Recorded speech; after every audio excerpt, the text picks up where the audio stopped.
so. That's funny. The first three readings are usually- Okay, we are going to do things a little bit different tonight because we have the hearing on the budget and all that. So first off, I would like to open the floor for public comments regarding exceeding the revenue neutral tax rate for financing the 2023-2024 budget, which was published in the Dodge City Daily Globe on Thursday, August 31st, 2023, as required by law. If anyone would like to comment on exceeding the revenue neutral tax rate, please approach the podium at this time.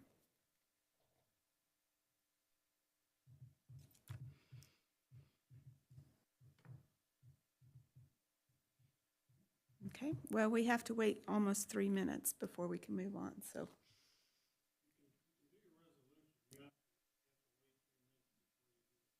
Yep, but it won't take, will it take us 3 minutes to do the resolution? All right, going once, going twice. Anybody want to approach the podium? All right. After this, I will, at this time, let me pull that up. Let's see here.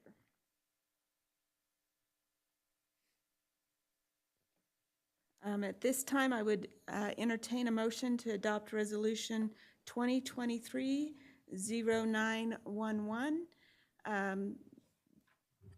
a resolution expressing the property taxation policy of USD 443 with respect to exceeding the revenue neutral tax rate for financing the annual budget for 2023-2024.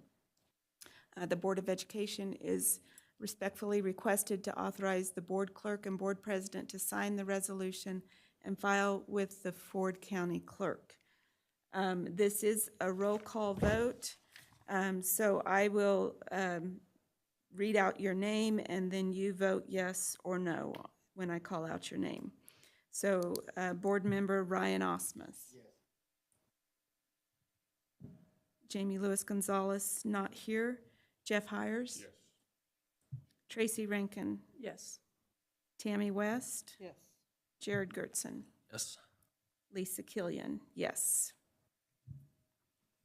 Okay, I declare this hearing closed for public comments. Oh, no, we did. Is that all we need to do on the vote? Okay. I declare this hearing closed for public comments on exceeding the revenue neutral tax rate in financing the 2023-2024 budget for USD 443. Okay, now we have to wait 1 more minute.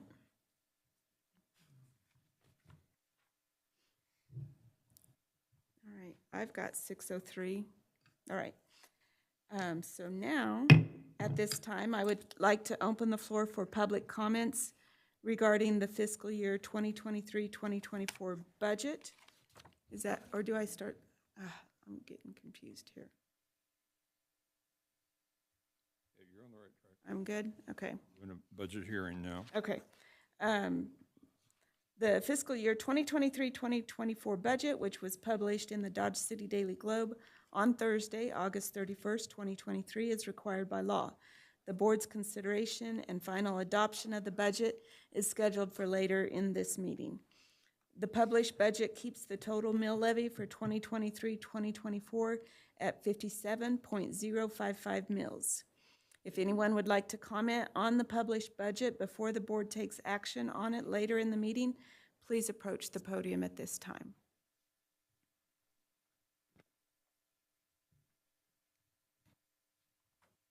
Okay.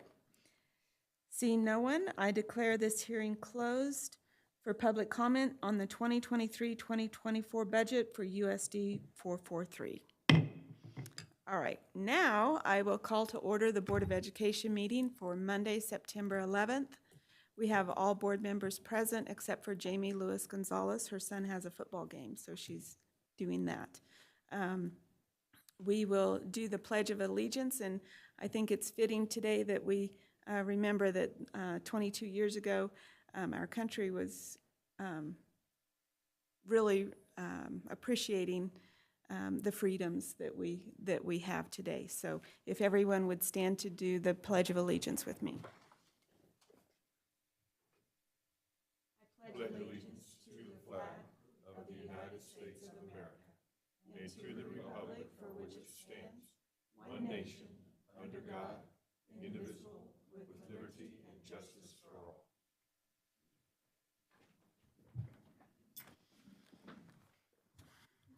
All right, we are needing an adoption of the agenda, including the supplemental personnel report. I'll make a motion. We've got a motion by Tracy and a second by Jeff. All in favor? Aye. 6-0. Jared, were you able to look the bills over? Okay. I'll second. We've got a motion by Jared and a second by Tammy. All in favor? Aye. 6-0. All right, tonight we have a special presentation of the Motivos scholarships. We've got Diana is going to come up and give us some more input on that item. They're all looking good in their purple. Yes, they look very good in purple.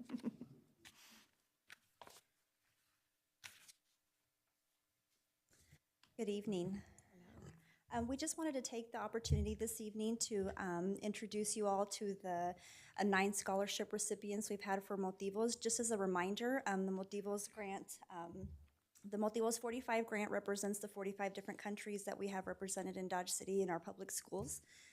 These students are all either former graduates of Dodge City High School or currently attending, and their goal is to become classroom teachers. So I'm going to read each one and tell you their class and what they're currently doing right now, and they'll get a certificate, and then come on up. As soon as you get your certificate, you'll come up and we'll take a picture. Stand in front right here and facing this way, okay? Okay, so we have Alberto Ortiz Santiago. He is Dodge City High School class of 2022, and he's currently a para at Beeson Elementary. Then we have Diego Armando Lozano Aguilera. He is Dodge City High School class of 2022 as well, and he is currently a para at Dodge City High School. We have Eduardo Valle Dorado. He is class of 22 as well, and he is also a para at Dodge City High School this year. Adrian Ojeda, class of 2023, and he is currently a para at Comanche Middle School. Bex Reed, class of 2023, they are currently a para at Central Elementary. Vianney Vargas, class of 2023, currently a para at DCMS. Ashlyn Lembright, Dodge City High School class of 2024, she is in the teacher cadet program this year at the high school. Giselle Dominguez, class of 2024 as well, also in the teacher cadet program. And Valeria Hernandez Romo, class of 2024, and she is also in the teacher cadet program this year. These are the 9 recipients that we have so far. We are hoping to eventually get up to 22 scholarships, so. You bet. Very good. And I apologize, I should have introduced Julia Regier. She is the Motivos project coordinator on site here, and then Dr. Melissa Holmes is the grant director at K-State. I just want to say on behalf of the district that we're very excited about this opportunity in this program. Most importantly, though, we're very excited about having you in the field of education. It is rewarding, it is a great opportunity, and it is something that is so preciously needed for all of our youth.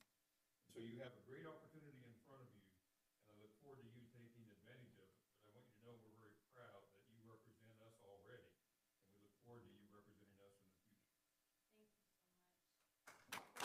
Thank you.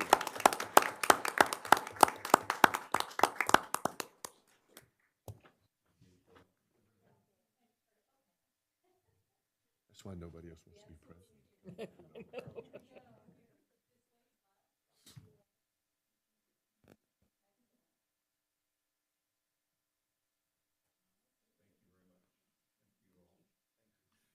Thank you, ladies and gentlemen. Thank you very much.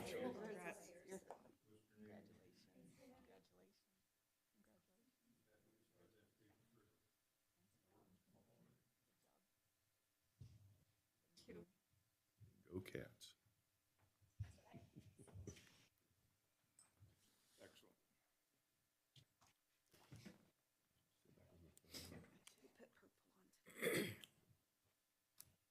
Okay, we are ready now for our first of the year Stuco reports. First off, we have Vivian Nguyen from Dodge City High School Student Council.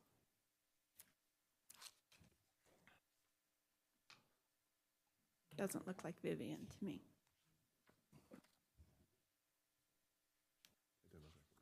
That's what I just said. Good evening, Dr. Dirksen and board members. My name is Jose Martinez. I'm the vice president of the Stuco at the high school. Vivian is unfortunately busy with basketball practice, so I'll be filling in today. But I'd like to thank you all for giving me the opportunity to speak up here, and I think we should just start at the very beginning. The first day of school, the way we did it this year, I heard a lot of good things, especially from the upperclassmen. They were really happy about being able to sleep in on the first day of school. And I heard a lot from the underclassmen too, seeing as they got to roam the halls and everything without the big crowds in the middle. So I think it was a really good idea and that we should continue to do that with the years to come. Secondly, I'd want to talk about the football games. I think they are a great success right now. The student section was, I think you've seen the pictures, it was really full. And we have homecoming coming up, so I'm really excited about the turnout that's going to be on there. And speaking of the homecoming, the Stuco already has plans. We've already decided on the Spirit Days, and we are working with the DCHS video production to create videos to promote those theme days. And I'm very excited to see how that whole thing turns out. Plus, we also have the block party coming up. And so we are all working hard. We are just getting sponsors, trying to organize the whole thing. And it's coming along relatively smoothly, so there's nothing to worry about there. And how much time do I have here? I'm sorry. Whatever you need. Okay. And finally, I'd like to close off with we already have plans for the coming months, especially with October coming up. We have special events planned around the holiday of Halloween. We're just trying to make it a little bit more inclusive because we've noticed that there's a lack of involvement when it comes to just general school events. So we're trying to keep up with the times essentially. And so we appreciate your guys' support with all that.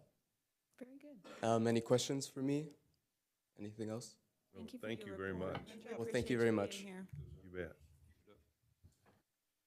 Okay, next up, we have Comanche Middle School, Christian Chavez.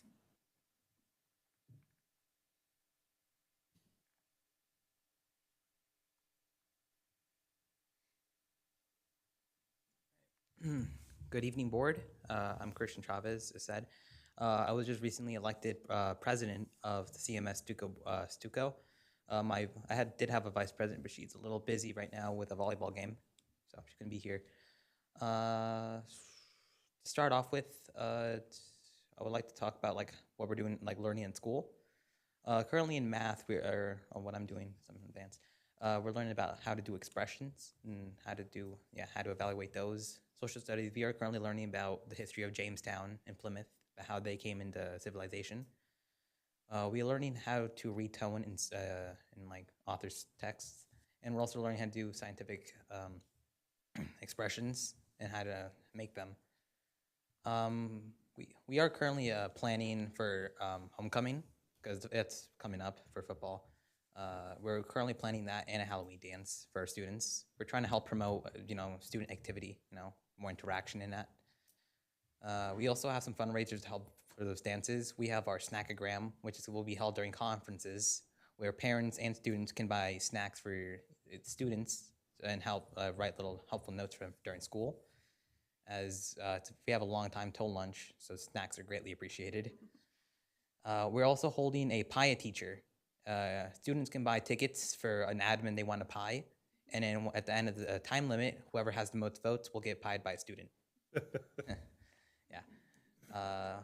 We are currently planning the final details on our dances, trying to get them all of our ideas approved, and currently coming up with Spirit Week for the day of homecoming. What to talk? I also like to address some of the problems. There are problems. Problems that are kind of arising here in school. There are some students out there who just don't pay attention in school. They like to have fun, stir, which is impacting people themselves and people around them.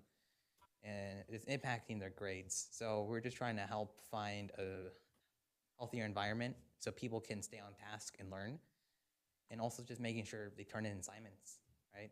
I mean, it's better than nothing. So keep turning in grades, get assignments up. It's impacting our teams. A lot of kids are becoming ineligible. So we're trying to limit those numbers and make sure we have our best players out there on the field so we can bring the wins. And I think that's it. Very impressive. Yeah. Yes, thank you. Tell us a little bit of the good and some of the bad, and that you're trying to find an answer for it. Probably what's most impressive is a junior high young man that can regurgitate what we're learning in school. I was very impressed that he could do multiple subjects. Tell us that, so Yeah, good thank you. job. Nice job. Both of you did a great job. Okay, and then for Dodge City Middle School, Emily Klinke is the president and Juana Vincente is the vice president. And kind of the common theme tonight is there's sports activities. And so those two are involved with activities this evening. But they did give me a report. Emily attended Northwest. Juana attended Miller Elementary. They're both involved in performing arts, band, choir, and or orchestra, and they plan to be involved in at least one sport this year. So on Friday of last week, the 8th, they held their first dance of the year that was called Back to School Bash. They had activities such as cornhole, musical chairs, and more. They sold snacks and drinks in the concession stand, and the dance was a smashing success. Throughout the year and on the 18th this month, they plan to go to Reflection Living Home to interact with the older folks by keeping them company, playing games, and spending time with them. They plan to do this at least once a month. They are beginning to plan their second annual Red Ribbon Title I Carnival for October 27th. I thought there was another page. Yes. Maybe not. Nope, that's it. So that's the report for Dodge City Middle School. So now we're ready for elementary report. We've got Dr. Montfort doing that for us tonight.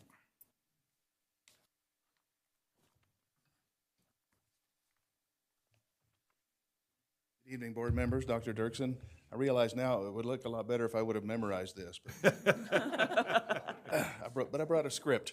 Each one of our elementary schools provide a short summary into the events of the first few months of school, and I took all of that and I summarized it. So here we are. The elementary schools have completed or have planned open house events, parent nights, parent breakfast events, and Title I nights. Most of the schools have used the Raptor system to improve school safety. We are prepared for the first parent-teacher conferences to be held on September 14th and 15th this week so that we can share the progress made by our students in the first month of school. Several of the schools are planning to hold parent engagement activities in conjunction with the parent-teacher conferences also. Any questions, comments?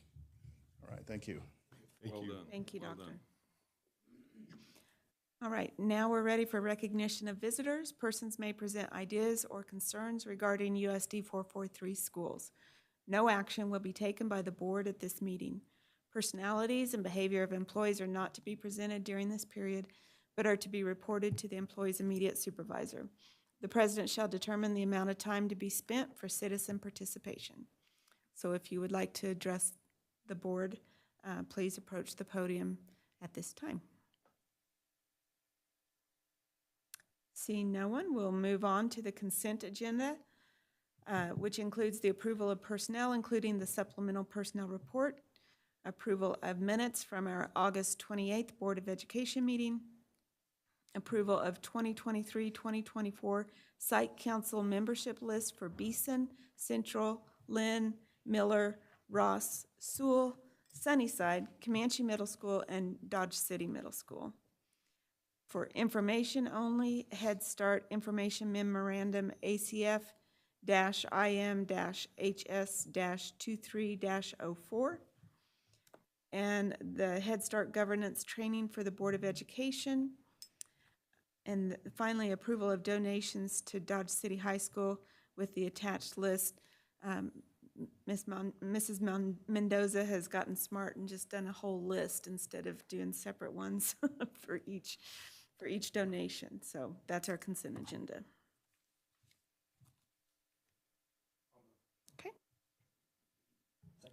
Got a motion by Ryan and a second by Jared. All in favor? Aye, 6-0. Okay, we are ready then for new business. Hammer?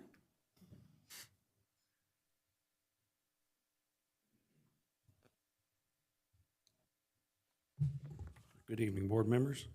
We'll talk a lot of finances tonight. We laid the first groundwork by addressing the revenue neutral rate.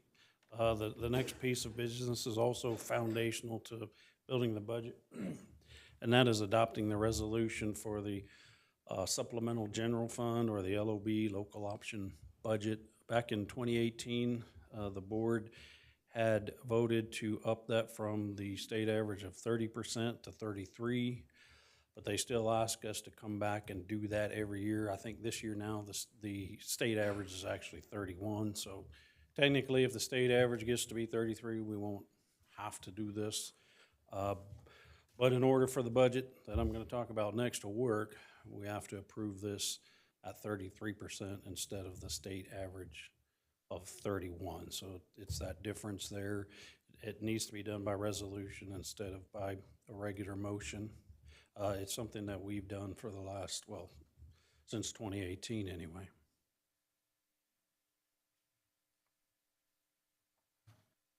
Does anybody have any questions for Hammer on that? I'll make a motion to approve. So we're adopting the resolution number 202309111A, a resolution to adopt LOB percentage. So, I second. okay, we've got a motion to adopt by Tracy, and a second by Tammy. All in favor? Aye. Aye. Aye. 6-0. Thank you. So now I'll kind of get into the budget and kind of talk around on a couple of different things. I don't go out into public a lot, mainly because I'm boring and I'm not that much fun to be around. But what's interesting is sometimes people run into me and say, "Hey, when are we going to see some relief on our mill levies?" So I get that question asked to me more than I ever thought I would. That So might also be why you don't go out. no, I was boring before that. So, what I have in front of you is a look at our bond indebtedness and how that is going to translate into what we can do with our mill levies.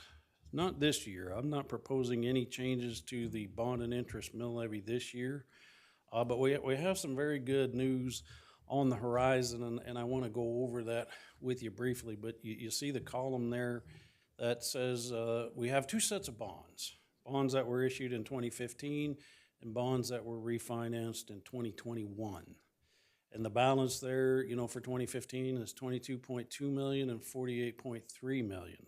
So pretty substantial. Those bonds, when an investor buys a bond, a lot of times on your mortgage you can prepay that. A lot of loans are that way, but bonds, people are doing that for an investment for a certain amount of time. So we couldn't just, if we had the money, we couldn't just go out there and pay them off today. But that callable row there, that's the earliest we could pay those off. So the ones that were issued in 2015, we can pay off in March of 27, and the other ones we can pay off in September of 29. So we can pay them off early. Right now they're scheduled to expire in 2028 and 2031. Another thing I'd like you to notice up there is the interest rates. We refinanced in 21 and we went from a 5% to a 1.87. So we saved some pretty good money on interest expense. So that's a good thing. So what I did is I looked at the amortization schedule and said, okay, if we wanted to pay those bonds off as early as we could, how much cash flow would we need? And so between now and September of 2021, we would need to generate $76.6 million. And right now we have a cash balance of a little over $10 million. And you're probably thinking, well, that math doesn't work very well if I'm sitting here telling you that we can lower our mill levy. So I haven't told you the best news yet. Go ahead and go to the next slide. Okay, so the good news is that the state pays a large portion of that. There's a state equalization plan. So when the board voted for the bond issue in 2015, the state aid was 58%. When we refinanced, it was 73, and now it's 87%. So we're gonna make an $11 million bond payment this year, but the folks locally are gonna pay about 1.4 of that, and the state is gonna pay the rest. So, yeah, there's my balance. Our balance, $10.3 million is what we have saved in our bond account. That's a long ways from 76.6 million. But if the state aid stays the way it is, we would only need 9.9. So we actually have that. The risk and the variation is in the amount of the state aid. So while I think we wouldn't want to drop that mill levy to nothing right now, because I mean, there's a pretty good variation between 58% and 87% just in those years since that has happened. So what is that, 9 years? So it can always go down as well. But even at 73%, it's 20 million. So I think it's very realistic to say this time next year, I would still ask you to exceed the revenue neutral rate because of the other, the three other mill levies. But I also think it's very realistic if you're a taxpayer to say, so what we have done is we have kept the total mill levy flat at 50. So as a taxpayer, I'm still getting hit with 57.05. As a taxpayer next year, I think it's very realistic not to do something token, trivial, half a mil, but to really lower that so that you can actually feel that in your pocketbook. And that is why right there. I don't know that we can do that with our local option budget. I don't know that we want to do that with our capital outlay. I think it's very realistic to do that with our bond and interest mill. So we could drop that several mills a year from now, because it's very realistic to expect we're probably the third or fourth highest on that percentage. So, which is great for us, but it also means there's probably only one way to go, and that's down a little bit. So we want to be cognizant of that. And if we lower the mill, we want to be able to keep it down. We don't want to lower it one year and jack it back up another. So we had discussions with Dale Dennis at the state and looked at this pretty hard. And there were recommendations to kind of keep it where it is, build the balance some more, keep the mill where it is, I should say, and build that balance up. And then when we lower it, we should be able to lower it and keep it low and not, have to ride the roller coaster and bump it back up. Does that make sense? Okay, so it's not intuitively obvious when you look at $76.6 million and you say we got a balance of 10.3. Hey, we're in great shape. We can really lower that mill levy. It's the state aid that makes the difference, but the variation in the state aid is what creates some variability that we want to be careful with when we make those decisions. Does that make sense? So I wanted to share that with you because I think it's very realistic that there can be some relief. We're paying attention. We're trying to make good decisions, and I think there can be good news for taxpayers a year from now, and that's why I believe that. I wanted you to see that. It's not just wishful thinking, I don't believe. So that's what I hope to present to you a year from now is something that looks different from a bond and interest mill levy. What's the projection do you have a projection on how many mills we might be able to reduce it by next year? Not to make promises, but. No, it's not, no, it's not a promise. No, you're fine. So right now, I think it's at 13. I mean, if you could cut that in half. So what I'm really interested in is seeing, are we going to be in the 80s next year, or are we going to be going back to the 70s? Right. If we're going back to the 70s, we drop it, maybe we don't drop it as much. I mean, if we're in 89, because in 2027, the Series 2015 bonds can be paid for. So that's great. That's wonderful. But there's still the 2021 bonds that don't expire. Well, they don't expire until 2031. They can be paid off in 2029. So you would want to see where you're at on your state aid percentage. The other thing is, and I don't know that it's impacted, but you know they will be redoing the financing formula, I think, in 27 as well. So that, I mean, when you drop it, you want to drop it enough that you can feel it. You don't want it to be symbolic. But if you drop it, boy, it sure be nice to keep it there. So so I don't know what that would look like, but I mean you could, it could be substantial, assuming that the percentage. I'm very surprised that the percentage is that high, and that it has moved that much. I knew it could move, but I was told that it shouldn't move that much. So if it moves up that fast, it scares me a little that it might move down that fast, if that makes some sense. And is that determined annually? Yes, yeah, so there, I forget the formal name, but there is a state equalization formula that is going to compare property values here with property values all across the state, and then they're gonna say, okay, so basically, probably shouldn't say this out loud, but taxpayers in Johnson County are kicking in to pay our bonds here, is basically what that means. So some taxpayer somewhere is paying it, it's just 80% of it's coming from some other county besides ours. So The valuation is divided by the student enrollment, which becomes the factor of how it is determined. And I think Hammer is right. I think we're like the fourth highest. But one thing that I want to interject, and pardon me for interrupting, Hammer, but Dodge City Schools, way before this administration, deserves credit because they were willing to stick their necks out and said that there needs to be equalization and adequacy across the state. And it's because Dodge City got involved in the Gannon case and all of those that followed and were one of the leaders in the state on school finance because they saw this discrepancy.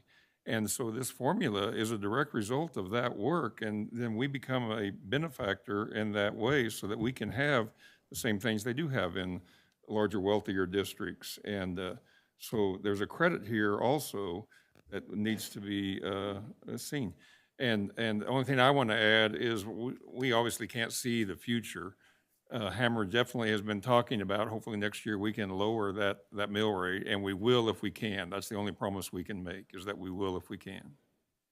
How have valuations affected us? Because, I mean, property valuations, because they have really skyrocketed.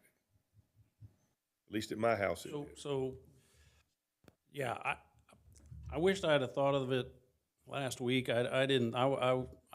Should have. I'm curious too as to, because you have two things. You have the house that you live in and what is its value versus last year, versus the new property that's been added since Right. last year. So, I mean, I looked at mine. The school has a few lots. You know, overall, my assessed value went up 4%. The assessed value of the few lots that the district has went up 4%. But if you look at the dollars that they're assessing on in the county, that's higher. So I got to assume, and this is an assumption, that difference is the new houses that have been added and things like that. And that's a good thing. That's economic growth. Right. So that's more people, more businesses adding to the tax roll. So that's a good thing. Obviously, what you and I are paying, we don't like that one as much, but, so. Yeah. And I don't have that number, but I didn't think of it till last Friday, and I wished I would have thought of it sooner. Well, after I asked the question, I remembered that probably the greatest valuation I had rise was not my property value, but my insurance value. Those skyrocketed. For sure. We don't have Yes. a whole lot of control over Yes, that. we saw that here as well, yeah. Yeah, so, So that's a little bit about the bond and interest mill levy. As far as putting the budget together ourselves, you know, Dr. Springston and Matt came up here the last meeting. They talked about the building needs assessment, and they went through their results. And I don't want to get way in the weeds and repeat all of that, but I know that Dr. Springston has looked at that. He's developed a very solid professional development plan. So we use that in a lot of ways. We've made some adjustments with some positions because of what we found. I actually go out during the summer and visit with every building leader, and we talk about their needs for that building. This year, not just capital outlay projects, but we talked a lot about labor this year. We talked a lot about extra duty. What are the extra duty positions that need to be filled that are hard to fill? We talked about paras and benefits for paras. So that was a topic of discussion, a pretty considerable topic of discussion. We talked about, we did talk about benefits for paras. We talked about one thing that's near and dear on everybody's heart is classroom furniture. Since our meeting this summer is the elementary folks have gotten together, and we don't have a firm plan, but we've got a dated inventory now, and we've got,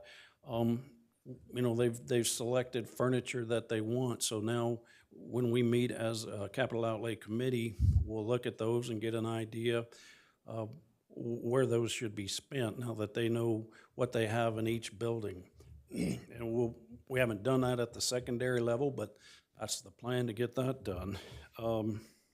We talked about things like bathroom stalls at Beeson and Alted, and gym floors at Beeson and Sunnyside and Lynn, and roofing at Miller and Comanche, and bathroom floors and kitchen floors at Ross. So I'm just hitting a smattering of things. We developed a plan for smart board rotation. So those are all things that we talk about when we do our building needs assessment. I mean, there's a format, it's on the website, but we also have individual discussions when we do that. So anyways, we try to cover that very thoroughly. Hammer, I want to throw this in. You're doing a great job of explaining that. What I want the board to understand, because every school district in the state is kind of under duress to make sure that this has been accomplished. But we have a responsibility to share with our board building needs assessment and state assessment scores as part of the information that we compile in order to develop a budget. And we have done that. In the last 3 meetings, we've covered every one of those items, all with the intention of showing you our accountability on how the budget is put together. And so that's what I want the minutes to reflect, so that if anyone from outside of our district were to look at our minutes or look at our meetings, they can see, yes, it does indicate here that we did use the required information, because this comes all the way from the legislature in how this is put together. And so we're trying to meet those stipulations. And that's why we're just giving you a quick review tonight of all the things that are put together to compile the budget for us to put the dollars together. Thank you. So I just want you to know that, we try to look at this from all angles when we put this together. I didn't have a planned presentation that goes way into the weeds on these things. I think you have that in front of you. I mean, we've covered the foundation on the revenue neutral rate. We've covered the 33% for the LOB. And now I think we're to the point of actual approval of the budget itself. Unless you have any specific questions, I'd be happy to address for you. Any questions for Hammer? I appreciate the work, and I appreciate the thought processes. So we are needing a motion to adopt the budget as published for fiscal year 2023, 2024. I'll make that. motion. I'll second. We got a motion by Tammy and a second by Jeff. All in favor? Aye. Aye. 6-0. All right, thank you. So next I have 2 different change orders. One's a credit and one's an expense on 2 different parking lots. So the first one is a credit and an extended warranty on the parking lot at the high school. What happened, I'm not a concreteologist, but I know there's different recipes for concrete. You can actually add different amounts of concrete, get it different amounts of, hardens differently, you can put fiber in it, but what happened on the very first pour, which was a pretty significant, well, not the entire pour, but the first portion of the first bit of concrete that they poured, it did not meet the spec on the air requirements. It called for 5 to 6% air, and it was 1 to 3. So it had less air in it than it was supposed to. And they worked on that for like 8 truckloads, 10 truckload, whatever, before they finally got that right. So we had discussions with our engineer that we hired. He had discussions with people in his office and even people in the state that build highways. Apparently what that does is, we go through a lot of spring or freeze thaw cycles. And so having air in that allows for a little bit of that expansion contraction. If you don't have the right amount of air in there, you get micro cracks, which can lead to spalling. And I kind of sold this to you as a long-term solution, so we want that to last for a while. So rather than tear it out and have them do it all over, because it's not the most critical part of the recipe, but it was in there and it wasn't to spec. And it met all the hardness test criteria as far as the brakes and everything. So we had several discussions, and basically what they have offered and what we think is a reasonable settlement is they've offered a credit of $37,700, which is the entire expense of that particular concrete, not the labor, but the cost of that concrete, plus an extended 6-year warranty so that if there's any cracks or defects, they should show up in that amount of time, and then they will come back and deal with that. So even though it's a credit, it's a change order, and I'll need your approval to pursue that. I make a motion for approval. Second. We've got a motion by Tammy and a second by Tracy. All in favor? Aye. 6-0. Thank you. So now we'll jump over to the new parking lot up on Bluefield and Bright Beginnings. That has, now that all the concrete and the striping is in, it works reasonably well. Down on I would call it the middle level, but right on the ground floor with Bright Beginnings itself, the layout on the striping, they built it the way it was designed. It's a design issue. It is not a workmanship issue. And I tried to get some pictures, but they were all very messy. I mean, if you're an engineer, they would probably make sense, but I've been over there and I still had a hard time looking at them on the pictures. But it's a zigzag, goofy way to get through there. So we want to sandblast that off and put in 2 aisles, and they'll have slant parking, and it's a straight shot through there, and it will make way more sense. That part's $9,000. It's not cheap.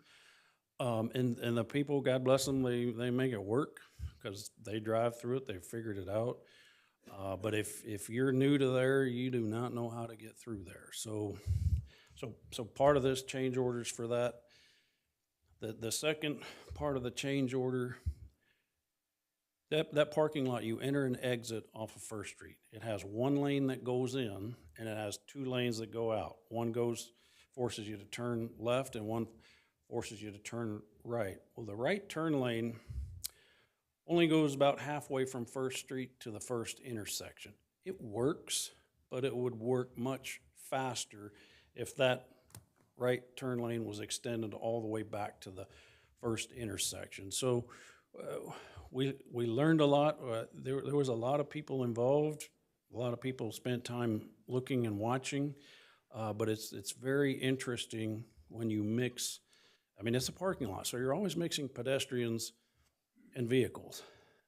But these are pedestrians that are like 2 and 3 feet tall, and there might be 4 of them to 1 adult. And so it's a very different mix.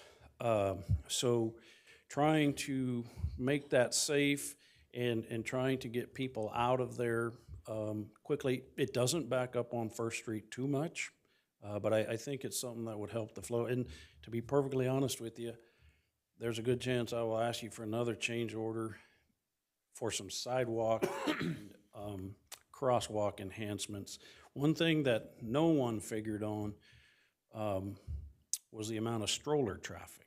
I mean, we have ADA parking, we're in compliant there, we have steps, but the amount of people pushing strollers, I mean, nobody saw that coming, and the way it's designed, there wasn't any sidewalks in there initially. We do have one in there right now, so your choice, if you have a stroller, is to either walk on the ramp that the vehicles are, or the kind of emergency sidewalk we put in. So that's probably something we didn't have time to get that drawn and bid in time for this meeting. So what I'm actually asking you for tonight is a change order in the amount of $28,837.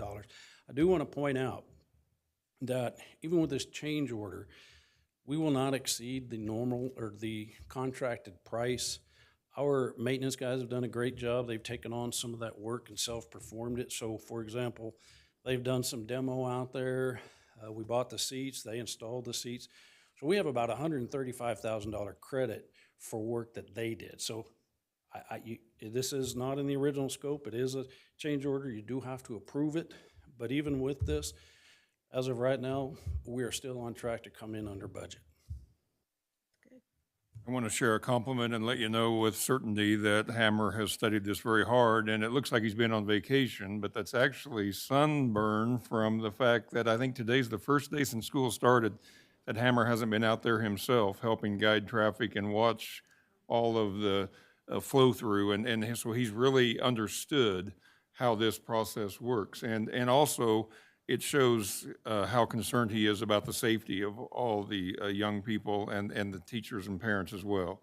And so that's a great compliment to him that he's really immersed himself into this. And I think it's a great recommendation that anyone can draw plans, but then when you see it in motion, why there are some things that would make a lot more sense. And now that we've ran through for the first part of school, we have a much better idea now. So I appreciate your approval on this change order. Make a motion to approve? I'll second it. We've got a motion by Tracy and a second by Jeff. All in favor? Aye. 6-0. Thank you. Thanks, Hammer. We're ready now for Board of Education member district responsibilities. Park and Rec Advisory Board, Ryan has to go. He's got another. Okay. Okay. They'll meet tomorrow. He has another commitment he has to get to. Bright Beginnings and Head Start Policy Council, Tammy? Yeah. Yes, we had our first meeting last Thursday, and they kind of wore me out and everything they were telling me they've been doing for the past little bit and all the trainings that have been going on. So there's a lot of great things happening in Bright Beginnings. And since it was our first meeting, they voted on the president and vice and a secretary, and we had a really good turnout. We had 10 parents there and 2 community members, so we had full tables around which is always a great thing to do. And then Betsy kind of gave a financial report, a fiscal report just for the new ones and maybe to understand that a little bit better and how it's broken out in grants and things. And then we started with full enrollment at Bright Beginnings, Sunnyside, and Head Start with 135 students waiting, hoping to get in. Yeah, big numbers there. And then they have a before and after school program, and there's 33 students in the before program and 38 students in the after program. And then Bright Beginnings only, just to put the qualification out there, but there is 35 bus scholarships right now, but that's just through the bus, through their gifts and grants and things that they get through that in the program there. And then they also did a Genesis Health screening, and 72 families were served on that, so that was a good thing. And then they're almost done with their IPT testing, and they were a part of the International Festival this last week, and they had their bus down there. So a lot of stuff's going on. I agree. That's a lot. Nice job. Okay, special ed. I guess the news is, we're in school and things are going well, still recruiting. What we're excited about is we've ratified a contract, and that's settled and done, and so we're off and running, and it started well so far. Very good. About legislative, Jared? Yeah, I could share that last week I got a call from the famous Dale Dennis, who still does work with the State Department, And they've asked a group of superintendents to get together to talk about some laws that were recently passed that schools are very concerned about and want the legislature to have a better understanding of what they may have passed. So we're really getting together to try to formulate some concerns that we have. The open enrollment and the open activities are two of the things that they talked about. And so it's going to be very interesting, and it's an honor for me to have been included in that group. So I look forward to sharing that information and seeing where that takes us. So. Capital outlay, Tracy? No, but we hope to have a meeting scheduled at the end of September, I believe is what Hammer's hoping for. Good deal. Calendar committee, nothing yet? And we've got Ryan, I'll make sure he's aware that he's down to review district bills before our first October meeting. Announcements, September 20th. Oh, Yeah, I'm sorry, go ahead. No, that's okay, anytime here, but I wanted to take a minute. We have the public here, we're on TV, so I just think this merits acclamation because we had a very successful reveal for our major capital outlay project with Memorial Stadium, and everything but the final score turned out great on Friday night. And the fireworks went off, and then no extensive damage from sparks or anything there. I was worried about that. The T-shirts were amazing. The Ring of Honor was an absolute wonderful day. So it was really a shining opportunity for Dodge City Public Schools, and I'm very proud of that. Amongst that was the pavilion, which was an add-on to the whole project, and it was a donation. And I want to be very clear that how appreciative as a superintendent and as a district we should be, but Building Solutions was the major benefactor of providing for that pavilion. Also, Dodge City Concrete provided all the material for the concrete for that pavilion, and Haynes Electric provided all the electrical hookups for that facility. That's going to last as long as the stadium is going to last, and it's going to have great use. It's where they handed out the jerseys on Friday night. It's going to be where fundraisers can have a little shelter while they stand there and greet all of the attendees. It's going to be where one of our springtime cabinet meetings is going to be held as well. We're going to utilize it as a district in many, many ways. But I want to emphasize that the entire project was a donation to show their appreciation for being able to be a part of the contractors in the major project itself. And I think that should be recognized, and I therefore wanted to do it at the open meeting and just let them know with our gratitude and how sincere it was. I called Brian Marshall today to make sure I'm not forgetting any major donor for the project, and he shared those three with me. Again, Haynes Electric, Dodge City Concrete, and Building Solutions. And so if you see them, you might give them a hearty thank you. And then I just look forward to the future. We're going to actually put turf around. Our maintenance crew is going to turf that rock area. And so it's not totally finished yet, but it's very near. And just a great donation. I think I'll get a lot of use. That's awesome. Okay, now we're ready for announcements. September 20th will be our Student Council Day. September 25th, Board of Education lunch meeting will be at Bright Beginnings at noon. And then October 9th will be our Board of Education meeting here in the boardroom at 6 o'clock. Are there any items for future board meetings or additional information? I had a couple. I'd be interested in seeing like an attendance update per building and then kind of where we are discipline-wise by building for the year. I know those were kind of hotbed issues. We talked a little bit at the end of last school year and just want to be mindful and keep updated on it throughout this school year. I think that's doable. Yes, it is. We are needing an executive session to discuss matters affecting a student in order to protect the privacy interests to be discussed. And we need 10 minutes. And we need Dr. Dirksen and Clayton Curbs. Clayton Curbs. I make a motion for executive session for 10 minutes for matters affecting a student. I'll second. Jared, he's got, let him do that. Okay, we got a motion by Tammy and a second by Jared. All in favor? Aye. Aye. 5-0.